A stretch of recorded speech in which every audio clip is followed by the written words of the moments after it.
Welcome to the Relocated South African, the show for navigating immigration from South Africa for a better future. I'm your host, Jan Hugo from Lagos in Portugal. Check out our website, www.therelocatedSouthAfrican.com. It contains a lot of useful information and details of all episodes to date. If you want to interact with us or comment on our discussions or even participate in an interview, please contact me on Jan@Relocated South African.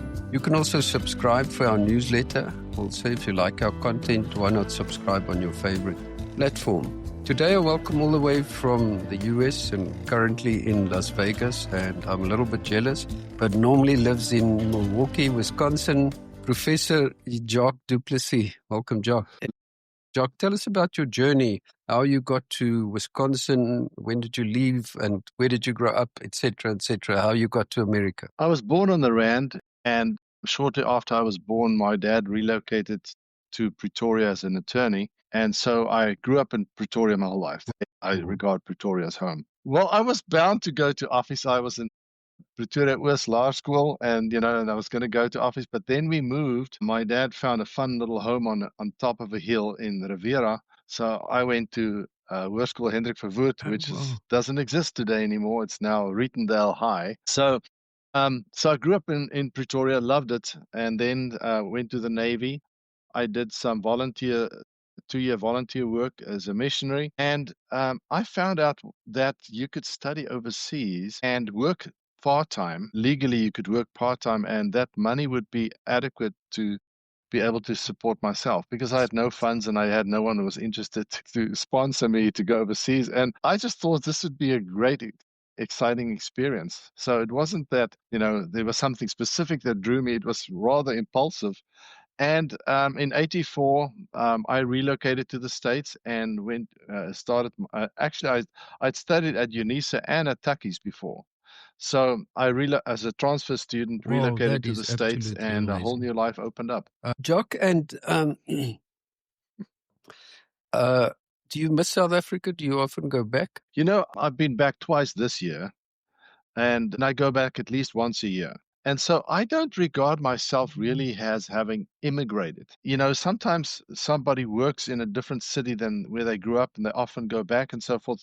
And I move back and forth so much that I don't feel out of touch. I often pick up conversations where they left off when I go back to South Africa. Initially, in the early days, I did not go back a lot. And that was hard on me. And, those were the days before the internet, and a phone call to South Africa would easily run over $100. So, and as a poor student, that wasn't an option. So I felt isolated back then. Today, I speak Afrikaans every day. I can engage with South Africans frequently and also with South Africans in the diaspora. I find myself very comfortably situated, and I do not really feel that I'm permanently abroad. That's quite interesting. It's a long distance to travel. So when you go back, is it primarily for your work purposes? Both. This year I went back for a wedding early in the year in late April, and then in early September, both work and seeing family. But I'm a member of the South African Academy of Arts and Science, and I did a paper in Stellenbosch, and so I went back for that paper. But then also had some time with family and spent my mom's 97th birthday with her. That is absolutely amazing. This is the interesting part. I was telling Jacques that I listened to a podcast that he was on where he was talking about his works. Your work in America and the website Afrikaans.us. I don't think there's a lot of people that know that you run an Afrikaans program in America. Yeah, it kind of happened by chance. Just when I got here back in '84, I had students approach me, and I was an undergrad student. And student approached me and said, "Would you like to teach an Afrikaans course? A bunch of us would like to learn the language." So I approached the German department, or rather the Department of Germanic and Slavic Languages. And the chair and myself, we're friends to this day. And he said to me, "Sure, Afrikaans is a Germanic language. Why not? If you want to give it a shot and see if it works, let's put it on the books and see what happens." And I started teaching Afrikaans way back then. And in the process, I wrote 2 grammar books. Think of it, back in '84, that's just when the PC as a concept happened, the first IBM PCs and the Mac And so I was so happy that computers were around, and I started way back then and loved it. And laser printers were also coming out and so forth. And so I had really the tools around me to develop textbooks. And so I really got into this, and it profoundly shaped my career. I did my PhD in instructional technology, love this field to this day. And I've been involved in teaching Afrikaans ever since. When I moved to the University of Wisconsin, I was in a School of Information Studies, so kind of a different field. So I took all my stuff and I said, I've developed so much and I don't want to just leave that behind. So that's when OpenCourseWare became a big thing, and I thought, this is my moment. So I developed Afrikaans.us and ported all my material into this website, and that's been a really interesting experience, because after I did it, I had some interesting experiences to teach Afrikaans. For example, an employee of USAID, now USAID is defunct under the Trump administration, he was based in Kabul, and he said to me, would you be willing to teach me Afrikaans? I'm like, what an interesting situation.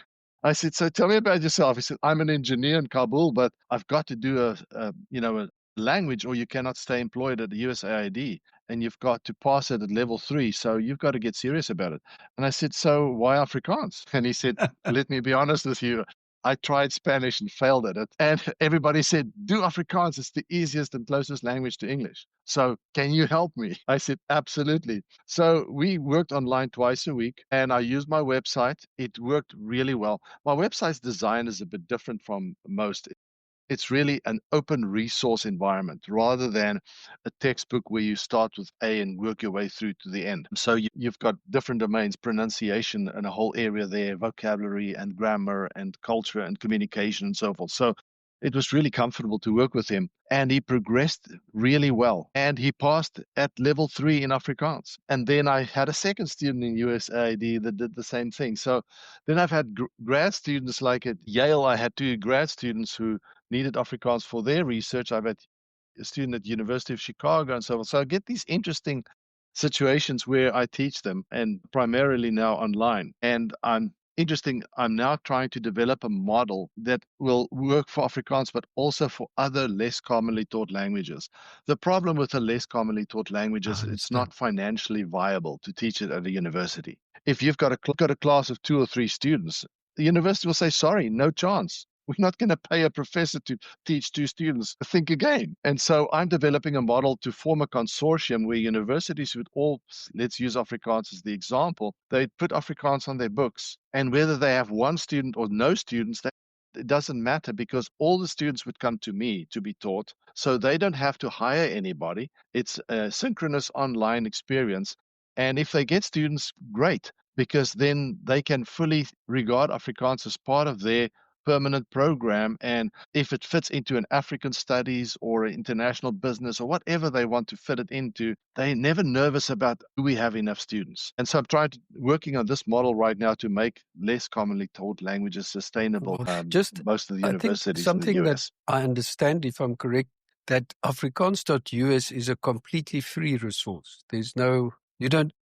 Correct. Yes. No money. It's open. It's as I mentioned, it's based on this open courseware concept. It's my gift to the world for anybody who wants to learn the language. I get the most interesting people contacting me that have studied on the site. One was a Chinese Jew. I said, what? A Chinese Jew? Tell me about this. He said, well, way back in the early mid 1800s, many Jews in Russia moved into China for business reasons and whatever. And these communities, in some communities, they really integrated with the Chinese, and they're still Jewish, but they look Chinese. And in other communities, they really remained separate. So they were clearly a minority community in the city where they were, and they did not really integrate. So I've had one person who grew up in China as a Jew, and his dad worked at Sassel in Sasselberg in the 70s. And so then he learned Afrikaans as a kid, and then discovered my website and wanted to keep up with his language. And that's how we became friends. I've had an Indian lady who traveled to South Africa, stayed with Afrikaans people, and just loved the language and the culture and the experience and wanted to keep up, and was in touch with me. I've had, this is a funny one. I had a guy from Vladivostok. He was born Korean, but they lived on the island of Sakhalin before the Second World War. So that was Japanese. So they learned Japanese, they spoke both. And then during this Second World War, his parents were both executed in his presence. And he stuttered from that moment on. He was a young boy and he stuttered from that moment on. He was taken to Vladivostok as an orphan, and so he spoke Russian, Korean, and Japanese. He became a lawyer and somehow became really interested in Afrikaans, and then contacted me and, got some, and we became good friends. And then he wanted to have some Afrikaans music. So I went to South Africa, I bought a few CDs and I brought it back for him. And he said to me, I will have someone contact you to get the CDs from you so you don't have to mail it to Russia. Someone in America. And then I had this very Russian experience. I got this phone call. Good morning. This is Igor. This is Igor. Are you the man with the CDs? I said, yes. He says, I will send your transfer your money by to Union. What's it? Tell you, I'm trying to remember now the name of this transfer company. You go down there, you will get the money, and then send me the CDs. It sounded like I'm sending out drugs to some drug lord. It was such a funny experience. The sternness of his voice, and this is a serious transaction. But so, yeah, in any case, lots of interesting experiences with people all over the world that have picked up on Afrikaans. And in the future, I plan to base my site right now is assuming English is the common language, but I'd like to develop it to make it so that it could be Russian to Afrikaans, Korean to Afrikaans, and so forth, so that it's not only assumed you need to know English before you can learn Afrikaans. And I mean, so obviously you got these people from USAID who would you need to use it. The people that come to university who want to study Afrikaans, where does the interest come from? Because I mean, it's such a tiny language compared to other languages. Yes, it is a tiny language, but the same is true for Bulgarian, Danish, and so forth and so forth. Even Hindi is regarded as a tiny language in America. And you think, wait a minute, we're talking 1 billion speakers, and it's a tiny language. So the number of speakers somehow is not as impactful as you would think. The fact is, I was president of the National Council of Less Commonly Taught Languages, or we fondly call ourselves Nickel Tickle. The abbreviation. And so we gathered all these smaller languages because we all face similar problems. Often it is with developing materials to teach, and the most common problem is, our stability at universities. Often have Afrikaans even recently had that experience. We were a stable program at UCL in Los Angeles, and when the professor retired, that's it, end of the program. So there's not a continuity planning for these smaller languages. It's often attached to someone. Quite often it is someone teaching someone something else, but also does Afrikaans. And so it's not someone who was hired as the Afrikaans teacher. So it makes it so the stability of these programs are really a concern. And that's why I'm working on this consortium idea to solve this problem, that you don't have a flourishing program and then when the professor retires or transfers or whatever, it's done. And there's no interest. That's a real just concern. From a technical perspective, if you say a guy passes it at level 3, for instance, I know with French and Portuguese and so on, they require a certain proficiency if you're going to get a passport and so on. How do you determine, or do you set the exams to determine the level? So I did not have to test those people I taught in Afrikaans, but I do test people in Afrikaans. So in America, the organization that really dominates this space is called ACTFL, the American Council for the Teaching of Foreign Languages. And ACTFL has developed their standard that goes up to level 5. And interesting, I really enjoy their system. You could be a native speaker at level 2, but you would be what I would call a rather uneducated native speaker. In other words, it's maybe like the janitorial staff at a hotel. They've never finished high school and so forth. So they could speak fine. You can joke with them, have conversation and so forth. But where they lack is if you start asking them abstract questions, where then they suddenly start to struggle with the conversation. They lack the background, the know-how, the awareness and so forth, and they're not able to engage at that level. So level 3 would be you could operate at a basic abstract level. So I could ask you some relatively straightforward stuff about, so now with the peace being established between Israel and the Palestinians, how do you foresee the near future in maintaining this peace initiative? That would be a rather abstract question, and you find people that are native speakers but are not educated say, yeah, it's a difficult one, isn't it?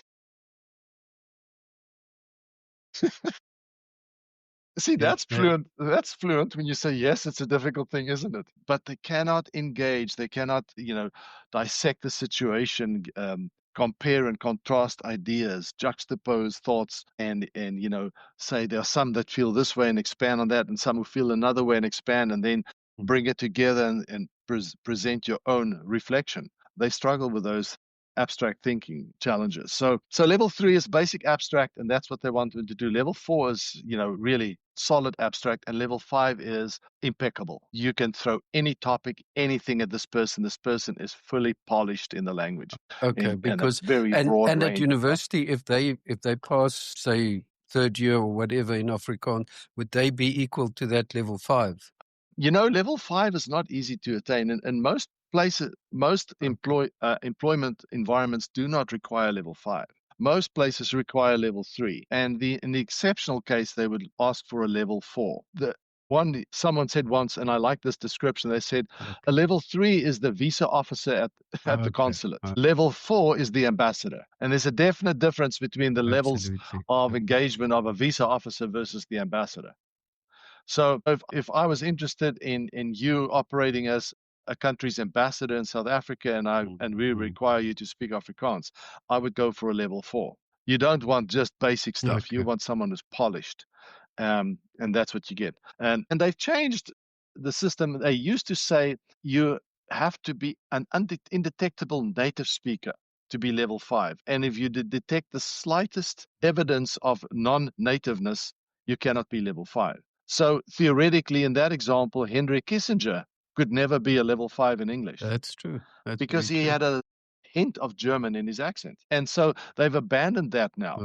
So they just basically focus on a fluid speaker. When I was learning French and later on started using it, I always said when I felt I could have a pat on the shoulder was when I could answer the phone and respond to somebody in French, because you can't see him, you can't see his mouth, but you're able to respond.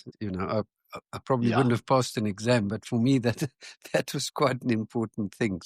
So okay, here's another question. I mean, we in Afrikaans, we have a very, very particular, specific sense of humor. How do you teach people the Afrikaans sense of humor?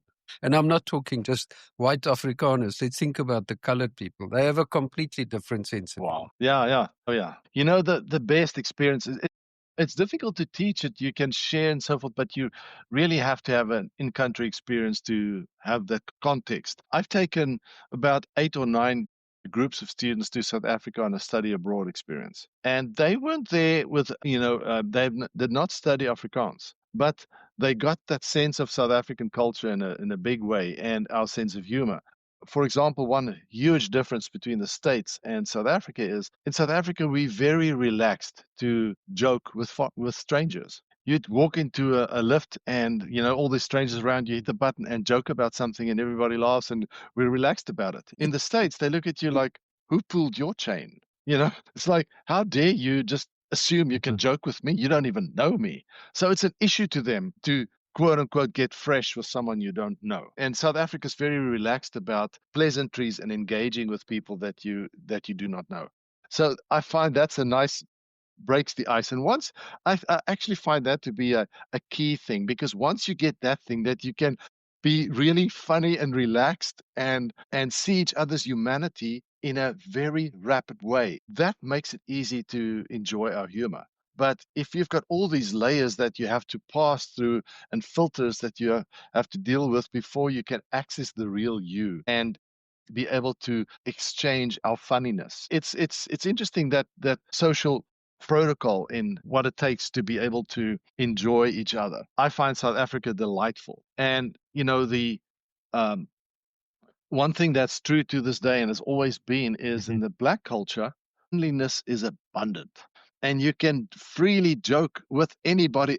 We celebrate funniness with each other.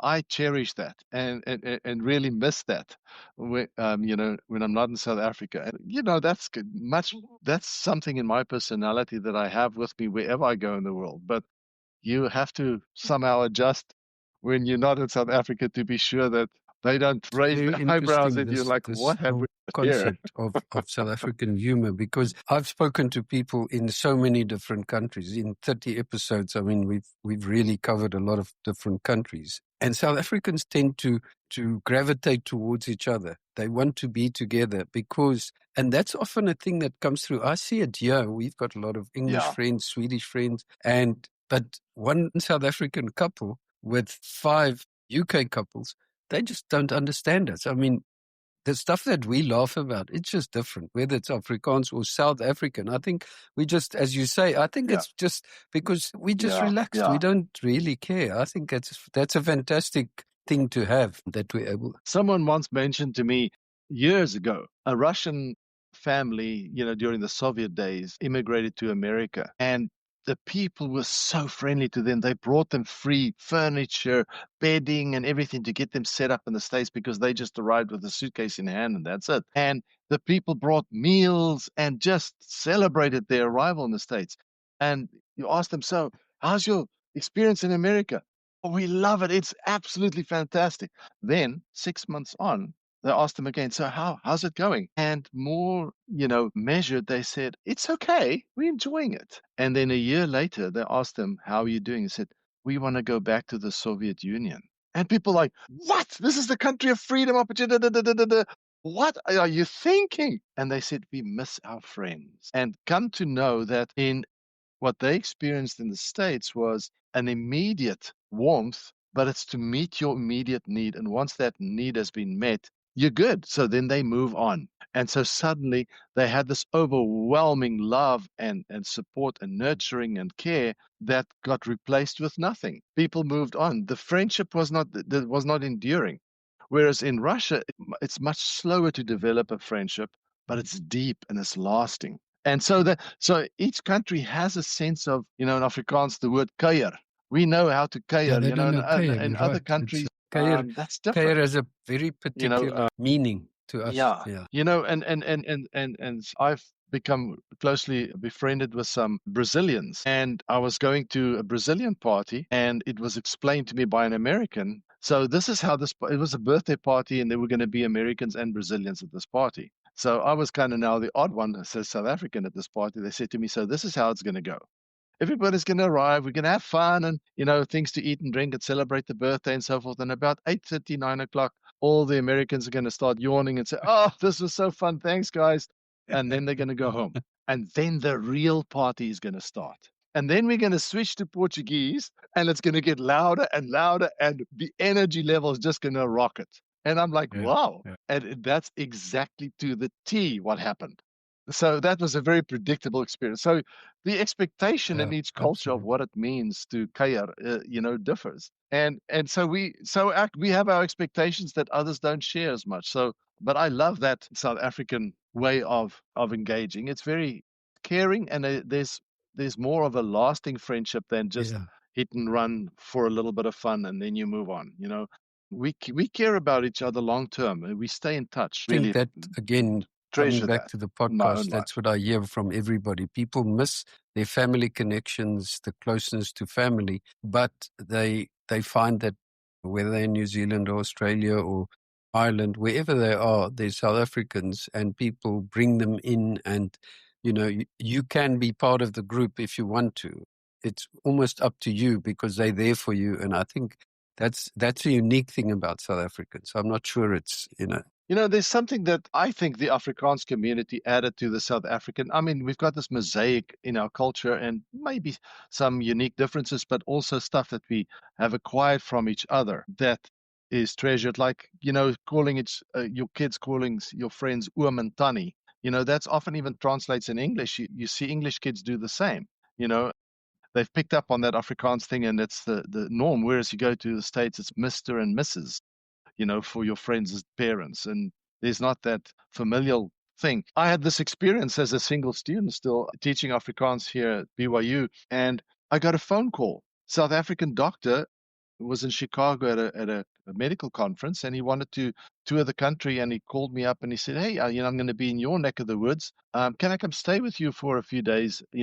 I'm going to see the Grand Canyon, this and that and the other." I said, "Of course." Came over, we had a wonderful time, and my American friends couldn't quite understand this. They said, "Now, wait a minute. This dude called you up and you don't know him at all. And he asked you if he could come stay with you. And you like totally cool with it. And I don't get this. What's that in your culture that some stranger can just call you and come stay over?" He said, and before I could even say anything, he says, "Let me help you understand. I'm an American. If I live in Prague in the Czech Republic, and Bertie Holmes from Tennessee calls me up and says, 'Hey, I got your phone number from someone. This is Bertie Holmes from Tennessee. I'm going to be in Prague in a month's time. Could I come stay at your place for a day or two?' I tell him, 'Bertie, get lost.' He said, so why the heck would you let someone stay at your place?" And I said to him, "Yeah, that's it. I had to reflect on this because it's true. I totally am comfortable with it. No problem." I said, I think our history and bound us together through the difficulties that we've had in our historical years, and many Afrikaans people are related to each other.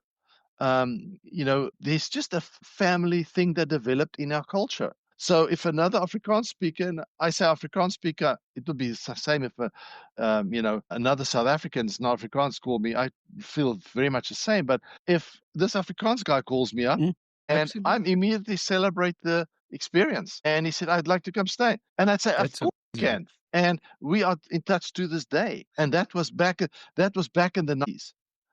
So that says something. And I remember my American friend, when he heard this, he says, "Wow, I wish we had this in our culture." And he realized instantly, we've got a very intimate culture. They've got a very public culture. And they don't, that common intimacy that we share, it's too public in their culture. It's too big. And I experienced that too. America's massive. It's a continent that's called a country, really. So it's Yeah, many I countries mean, in for me, one. So there's it's a two very comments. different The one is, concept. I think, as you say, Americans are public and loud, but I don't find them really genuine. I think maybe it's just me, but I sometimes find the ones that we deal with aren't. I don't really think they alles regte mense. I'm not sure. I don't trust them. Well, that's a cultural experience, and I've wrestled with this thing myself because I've been living in the States since the mid '80s, and I know lovely people, and I've had rich experiences with many people. But I've thought about that, and I realized with this country being so big, and people live in one place on average 7 years, and then they migrate, they move for a job, and so forth. So people being so, migrants in their own country, you've adapt because of that. And so what you do is you form intimate, good relationships where you are. And when you leave, you just up and do it over again. And I said, "But what about that previous town you lived in and those people?" You basically leave them behind and you restart all over. So that's the personal difficulty I've had in the States is I've made really good friends. And then when either they move or I move, they don't really bother to stay friends anymore. And to them, that's the expectation. Dude, I've moved on. I've got new friends and a new life now. Yes, and I like you. And if I ever see you again, we will love it to see each other. "How you doing, buddy?" And on and on and on, and a great chat. But the moment you leave again, I forget about you. So you don't have in the States, you don't have that sense of you need to stay in touch with people that have moved on. It's not so strong. Whereas we bond with the individual. And when you and I are friends, in Afrikaans, and it comes from German, you've got this concept of what they call Gemeinschaft and Gesellschaft. In Afrikaans, Gemeenskap and Geselskap. And Gemeinschaft is you are together no matter what keeps you apart. And that's like family. You always stay in touch with your family wherever they live. Yep. And Gesellschaft is you are apart no matter what brings you together. Like I say, my example is if you take a web development class at a community college, you're not going to have a 5-year reunion of your web development class. No, you're gone. Once you've had that class, you scatter and you never bother with the other people. There might be one person in that class that you somehow clicked with and you stay in touch, but it's not. The class scatters and it's just basically there for a purpose. And so that sense of Gemeinschaft, Gemeenskap that we feel as South Africans is special. And I totally Jacques, treasure that. other question that I have to ask. So when you teach people Afrikaans, we have a few extremely descriptive words in Afrikaans and swear words. Do you teach them to use some, as they say in French, un gros mot? If someone approaches me, it depends on the context. If it's a formal class at a university, you might be on thin ice if you get into that too much, because someone might go up to the administration and say, this dude is getting vulgar and teaching us all kinds of stuff, and that might be an issue. Who knows? If it's individual and someone has an interest, I'm comfortable to go there and share with them, because we've obviously have a very rich and descriptive vocabulary when it comes to vulgarity. Yeah, so you can add 20 to 100 words in no time to the language by just a few root words that are vulgar, that you add a lot of things. We absolutely do have an And, sometimes we speak Afrikaans. This morning we were playing golf and speaking Afrikaans to each other, my wife and I, and people say, what is that? What are you saying? And it sounds like you're swearing. I'm saying, no, we just are telling her she made a good putt or whatever. And then I try and explain to them that Afrikaans is really a very simple language to learn, because I've learned French, and Afrikaans is just descriptive and it's modern. And do people find that when they learn the language? Yes.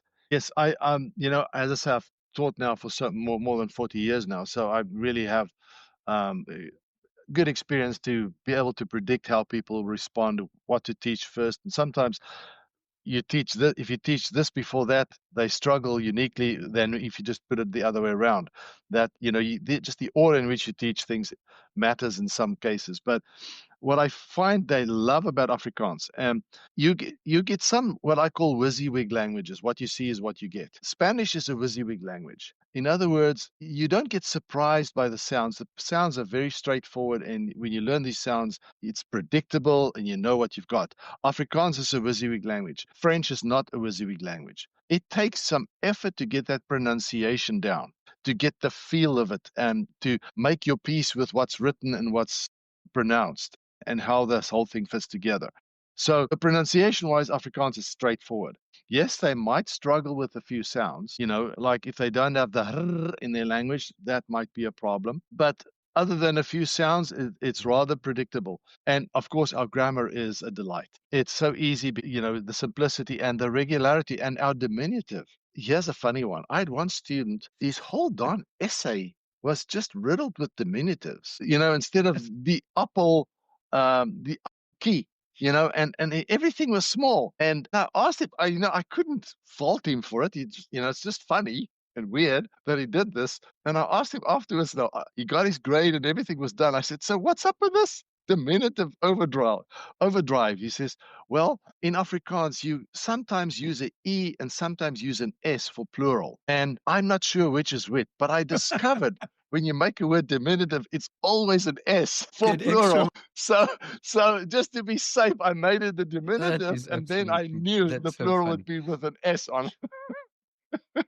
So there goes your S. You must have many stories, and I really about Afrikaans and people abroad, but the one that you told on the other episode about the two tall ladies, you have to repeat that. This was precious. I always ask people, have you ever run into somebody who didn't understand Afrikaans and you spoke it, or they spoke Afrikaans and you could understand, and so forth? So it's always funny because this is an interesting moment. And one lady said, oh, did we ever? And now she's a tall girl. She's 6'2", and her sister's 6'1". And, so they were both in a shopping mall in a very fancy department store and looking for stuff. And suddenly she heard behind her, wonder wat soek hierdie twee kameelperde. So for those of you who don't speak Afrikaans, I wonder what these two giraffes are looking for. And she turned around and in Afrikaans, she told her off straight. What the heck you think? Who do you think you're talking to? But she did mention something. She said it was a mother and her daughter who were speaking to each other about them, calling them kameelperde. And so I had such a laugh when I heard this. And I thought for a moment, and I said, I know exactly who those people are. I knew them. But I didn't tell them I know them. I just smiled inside, This is funny. I know both of these and they don't know each other, but I know them both, as the South African expats know each other.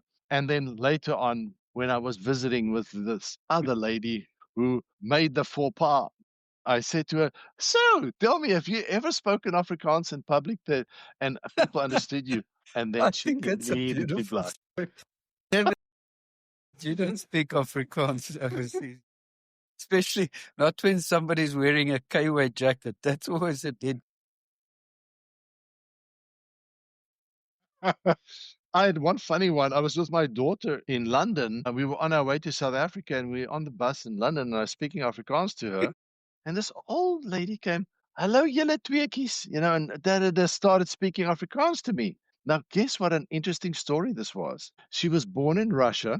They fled the Bolshevik Revolution on the last train out of there to Lithuania and then on to Poland.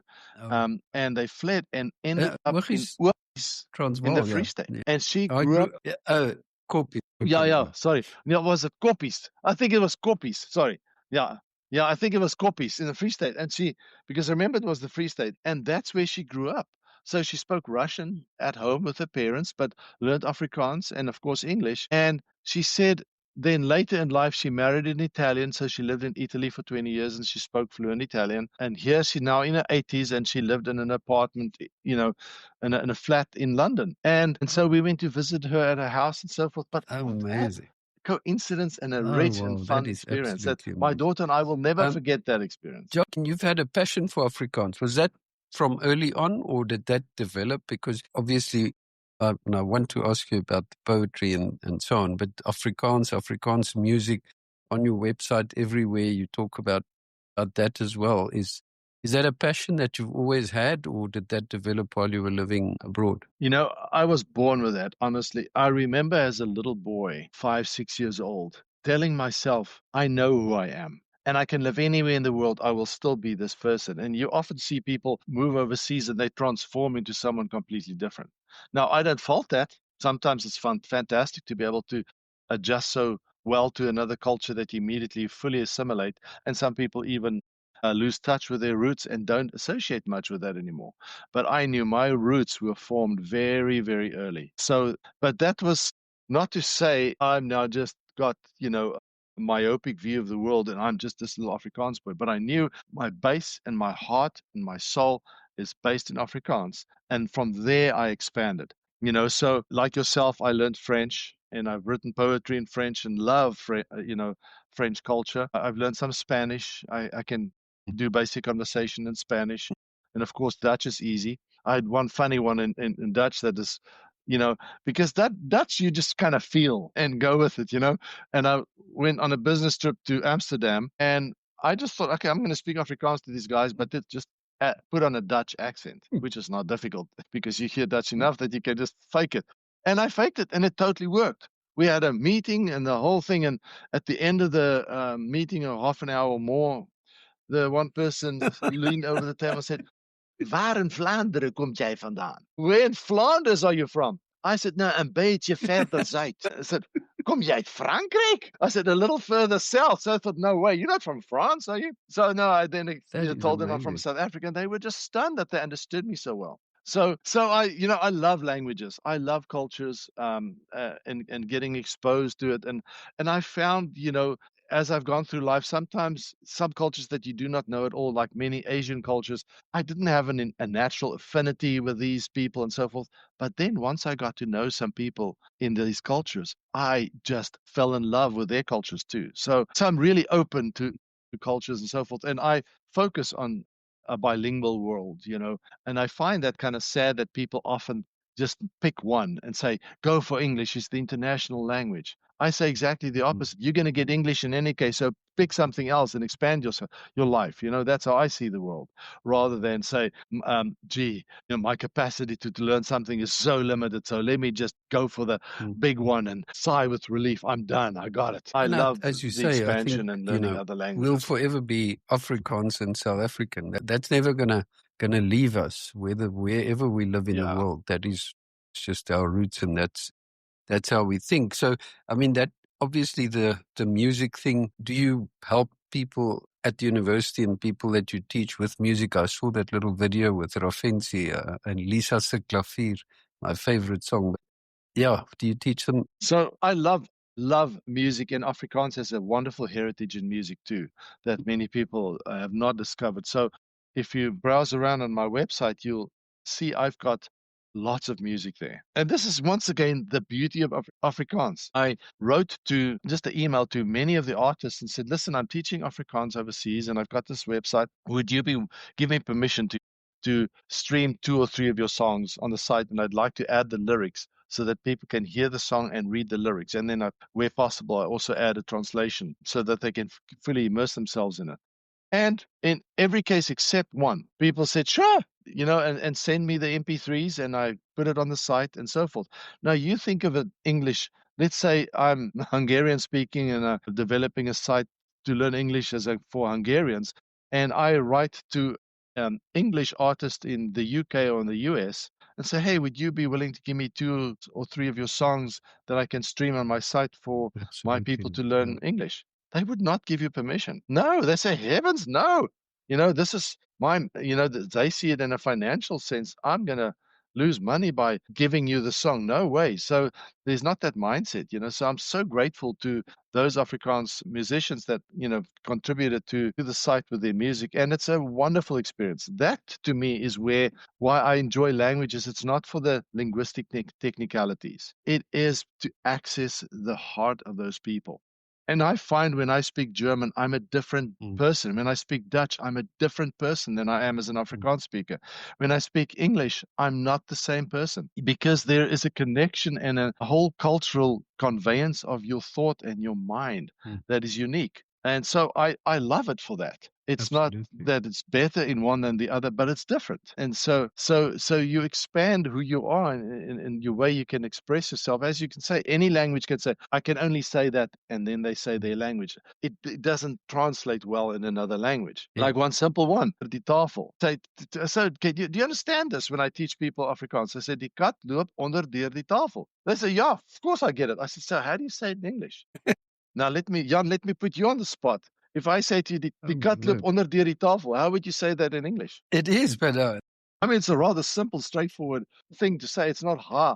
It's not high in vocab at all. So I don't know that word in my language. You fully get it. But how do you say die kat loop? You got me, honestly. And I got you. So most people say the cat walks under the table. I said, yeah, but he never gets out on the other side. He just stays under the table walking there.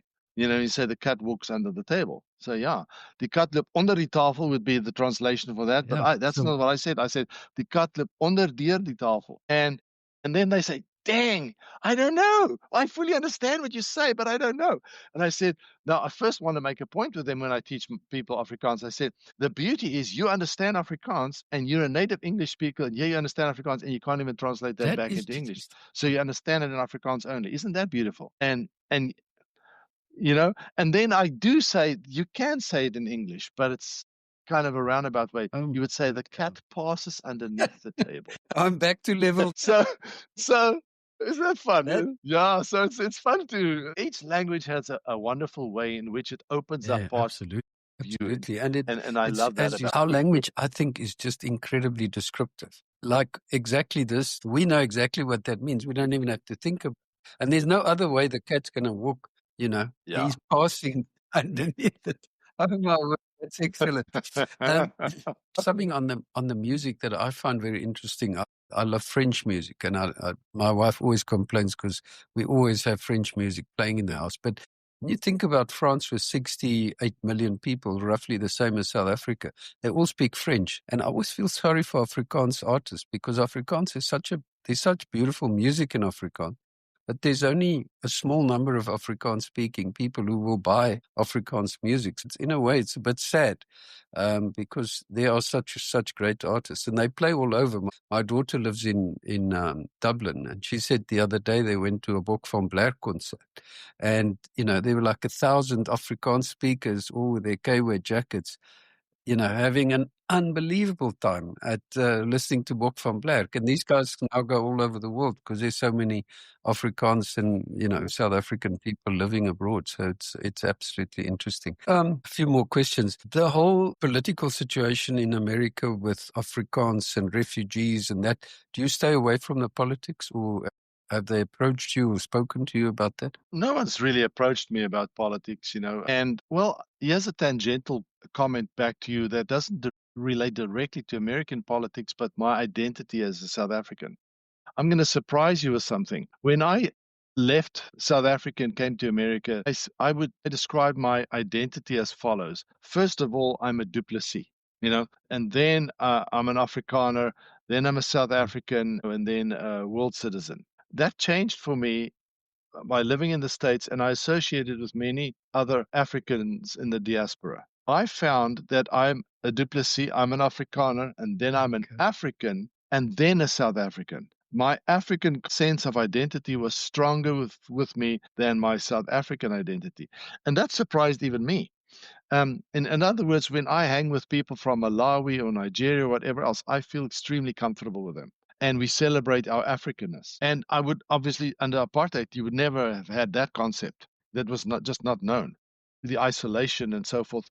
But having that association in the States, and then South African consul, she is a Tswana lady, and she was a consul in Chicago, and I spoke to her about this, and she says, I had exactly the same experience because I studied in the States like you did. I found that my Africanness became really stronger than my South Africanness. And she said, and then I went back and I was not loved. My fellow South Africans did not care for my connect and my affinity with other Africans because of the migration of Africa into South Africa.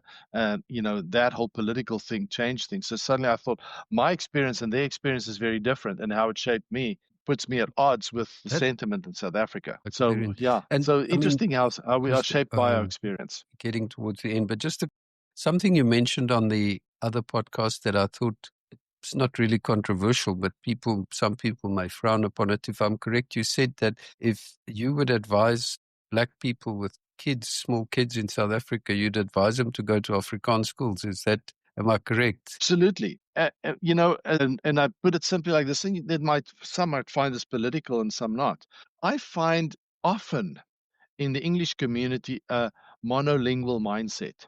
If you've learned English, you've arrived, and to heck with the rest. We're it. Yay, join us. We're it. We're the winning party. You're on board. So, in other words, your culture is not worth much. Leave it behind. If we all just do English, we're all good. And I find that regrettable and sad. Whereas if I go to an Afrikaans school, I will learn English just like you, and I will be able to operate and function in an English-speaking world just fine. But I will have more than you culturally. I'll be richer, and that's the benefit of going to an Afrikaans school. You're not going to lose your English, but you're going to gain more culturally than that. And so yes, I do find there's a great benefit to going to. Look at you. You live in Portugal now. Look at a country like Belgium. An average Belgian speaks Flemish and French and German because the eastern part of the country is German.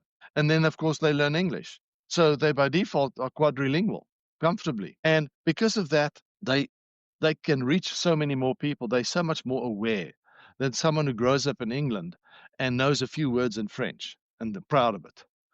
But that concept, as I mentioned, when I was in the Navy in South Africa, we knew all the ranks in the Navy, Air Force, and Army. Now, Navy was 2%, Air Force about 10%, and the rest was Army. So we knew them all. Then I met a guy in the Air Force. He knew the Air Force and the Army, but he knew nothing about the Navy. I thought, hey, I'm cool. We're supposed to know all three. And then I met the guy in the Army, and as you can guess, he knew the Army. To heck with the Air Force and Navy. They're small. They don't matter. And think of it, if I use a South African context, if you live in Joburg, you know Joburg. If you live in Rustenburg, you know Rustenburg, Pretoria, and Joburg. If you live in Pretoria, you know Pretoria and Joburg, but you don't know Rustenburg. So if you live in a small place, you know that and bigger. But if you live in the big place, you only know that. And English is the big one, so it's only that. So I always say it's counterintuitive to want to go to the small thing, to learn the small language. But there's a wonderful blessing for you in that, because you're going to acquire the big one in any case. But settling with the big one first, you deny yourself all the richness of the rest. I wish South Africa had been more multilingual from the word go. In my time, learning a Black language was not a thing. I know can have a basic conversation in Sesotho, and I can greet in isiZulu, but I wish I really had that richness that I could fluently speak fellow African languages. I mean, when you see people do that, there's a very beautiful thing that happens between people, because the respect and the understanding and the connect that that immediately forms because Absolutely. you connect with each other. Just, I have to ask you about the poetry, because that really interests me. I mean, you've got so many poems.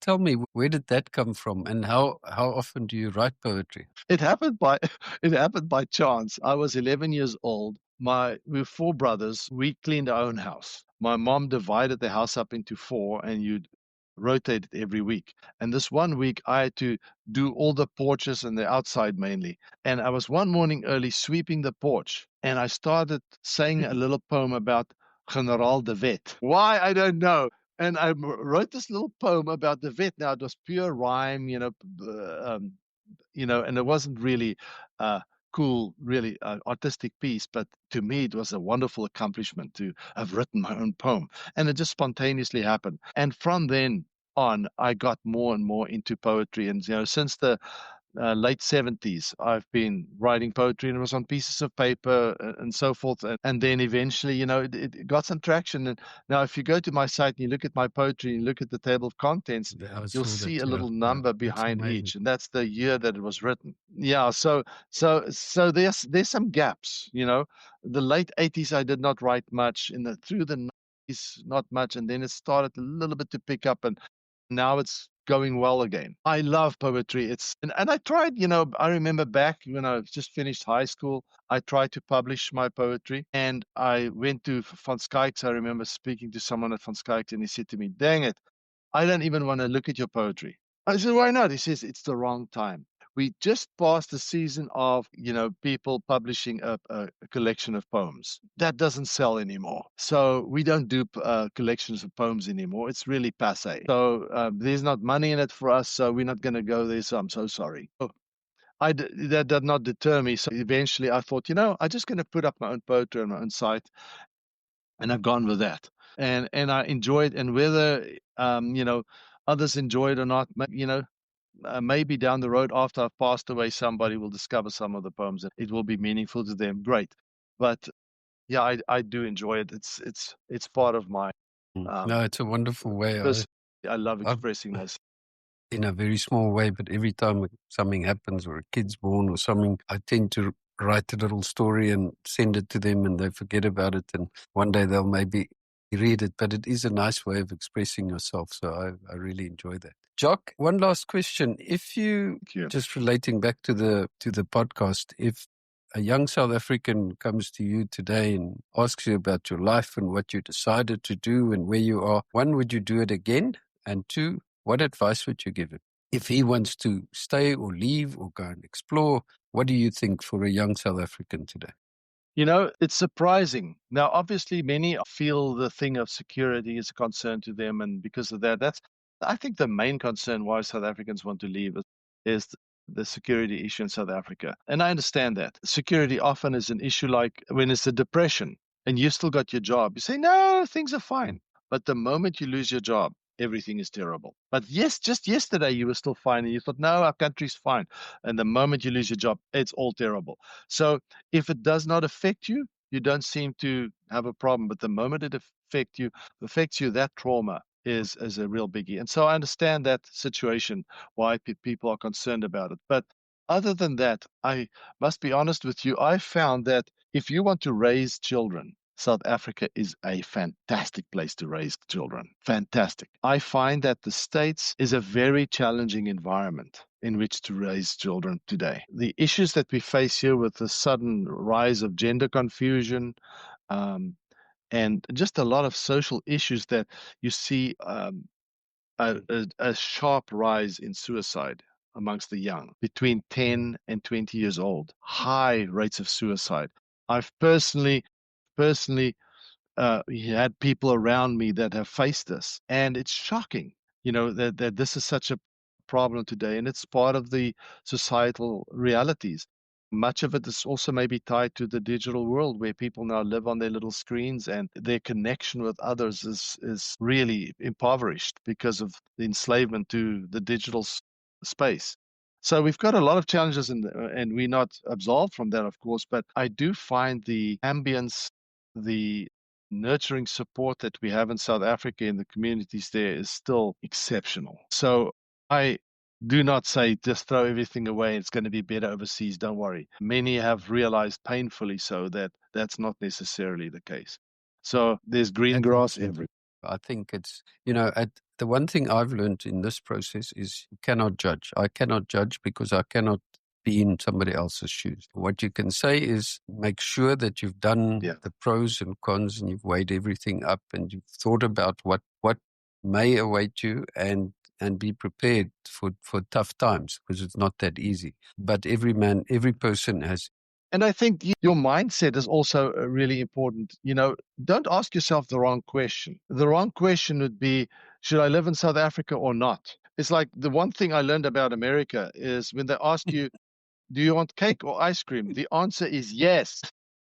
So don't get fooled by asking yourself the wrong question and then feeling obliged to answer that. As I told you right at the beginning of this interview, I'm still South African. And in my mind and in my experience, I love where I am in the States. I fully live myself into what I'm doing, but I haven't consciously made a decision. Okay, I'm here, not there. To heck with them. This is it now. That is the cake or ice cream problem. Say yes. Don't say that one, please. Today's technology enables us to fully stay connected to and stay. If you leave South Africa to live overseas, do not forget your family and so forth. That's where your treasure is with those people that are close to you. I do a lot of genealogical research now, and just a sideline, I was a founding member of the first academic organization for genealogy and family history, and I find great joy in this experience and in this connect. And as I've done my own family history on for example, my De Villiers line, we are spread out all over the world now. On my De Villiers line, and reaching out and connecting my family, and I visit my family in Switzerland. I've met my family in the UK. We've got family in Australia, Namibia, all my De Villiers family, South Africa, or in the States. We spread out everywhere, but having those family connections is treasure, is a wonderful treasure. So I say, know what's dear to you and hold on to that. Don't just dump everything in South Africa and run overseas and try and make it there. Keep your South Africa thing. It's your joy and your treasure. And if you have opportunities elsewhere, totally grab it. I'm so grateful for the opportunities America afforded me. My career and so forth has been a real blessing.